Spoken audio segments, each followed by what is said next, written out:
Hello fellow crafters, today I wanted to talk you through some goodies that I got from Santa, some crafting goodies. I hope everyone has had a great Christmas and you also got some goodies that you wanted yourself. The first and main present that I've been holding out for all year is a big shot machine. You see I've already started to use this with some of the impressions on my cutting plate.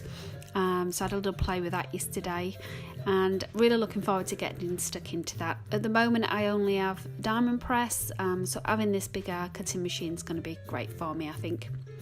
Also got some accessories, this little foam pad, this magnetic cutting mat as well. I think that's going to be good when I use my alpha dies on that, keeping them in place.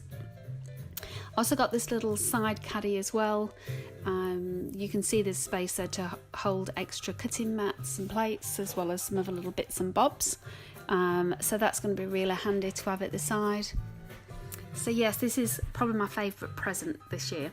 I also got this big die. This is for when I'm doing my quilting because it is just a 4.5 inch square. But it's going to cut through I think about 6 or 8 sheets of fabric in one go, and it's going to make so much easier and quicker to do quilting. I also got this little sticker maker from Xyron. I haven't used this yet, but I believe you just put your paper at the top that you want to turn into a sticker, pull it at the bottom, rub on it, and there you are, a sticker ready to go, which I think I'm going to use for my card making. And speaking of card making, I cannot wait to use this. I have had a little go at it actually already. This is the Go Press and Foil.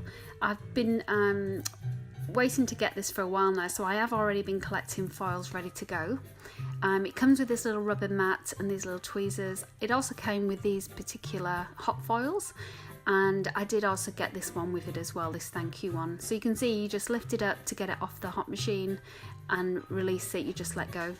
This is the one I've already tried making on a bit of cardstock, and I think it's going to look so cool and professional when I'm making a bit more of my elegant cards rather than my long form cards. So that's the Go Press and Foil. Like I say, I was expecting it, it was on my Christmas list, so you can see it. I've been stocking up on all the different colours whilst I've been in Spotlight, just to build up my stash ready to go. And then finally, I got this little desk caddy. Now again, this is something I've been hankering off for a while. It's not very easily found here in Australia. I know a lot of the American YouTubers have got this, and this is why I've been wanting one for so long, because it just looks great, having everything in one spot and easily accessible. Because I did make my little self-made one and my little Lazy Susan, I think I'm finding this a little restricted, but I'm sure I'll get used to it. I guess because before I had a lot more stuff in it, I could put all my colours in as well. It does hold an awful lot, I'm not complaining, I absolutely love it, but you can see I've had to put some of my colours in separate little pen holders because it would be too much of a squish if they were all in here. But I do love it, it's a little bit more compact than what I had. Been able to put tissues in the middle with my lint roller, and as well as all the little sections has been great to separate stuff. So I hope you enjoyed that. I hope you got what you wanted from Santa as well. Thank you for watching, and I'll see you in the new year.